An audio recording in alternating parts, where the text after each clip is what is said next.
എത്ര പേർ മരിച്ചു എന്നുള്ള കാര്യം ഡൽഹി പോലീസ് കമ്മീഷണർ അറിയിച്ചിരുന്നോ?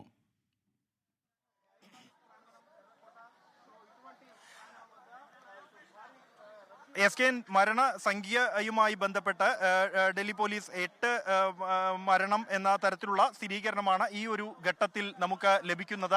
മറ്റ് സൂക്ഷ്മമായ പ്രതികരണം ഈ ഒരു ഘട്ടത്തിൽ ഡൽഹി പോലീസിന്റെ ഭാഗത്തു നിന്നും ഉണ്ടായിട്ടില്ല. വിശദമായ പരിശോധനകൾക്ക് ശേഷമായിരിക്കും എന്താണ് സ്ഫോടനത്തിന് കാരണം എന്നതടക്കം അദ്ദേഹത്തോട് ചോദിച്ചിരുന്നെങ്കിലും കൂടുതൽ പ്രതികരണങ്ങൾക്ക്, അത്തരം ചോദ്യങ്ങൾക്ക് മറുപടി നൽകാൻ തയ്യാറായിരുന്നില്ല. നേരത്തെ തന്നെ ഇത്തരം ഒരു അപകടം, ഒരു സ്ഫോടനം ഉണ്ടായ ഘട്ടത്തിൽ അതിനോട് ആദ്യ പ്രതികരണം എന്ന നിലയിൽ മാത്രമാണ് പോലീസിന്റെ പ്രതികരണം ഈ ഒരു ഘട്ടത്തിൽ വന്നിരിക്കുന്നത്. ഉന്നത പോലീസ് ഉദ്യോഗസ്ഥർ ഇപ്പോൾ കൂടിയാലോചനയ്ക്ക് ശേഷം ഈ അപകടം നടന്ന സ്ഥലത്തേക്ക് മടങ്ങിയിരിക്കുകയാണ്. റെഡ് ഫോർട്ടിന് തൊട്ടടുത്ത് തന്നെയാണ്, നമുക്ക് ദൃശ്യങ്ങളിൽ കാണാം.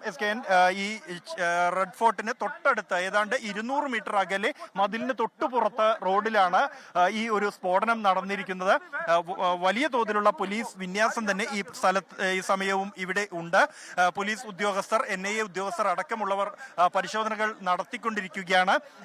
കൂടുതൽ വിശദാംശങ്ങൾ പ്രാഥമിക പരിശോധനകൾക്ക് ശേഷം പോലീസ് വീണ്ടും പങ്കുവയ്ക്കും എന്നാണ് പ്രതീക്ഷിക്കുന്നത്.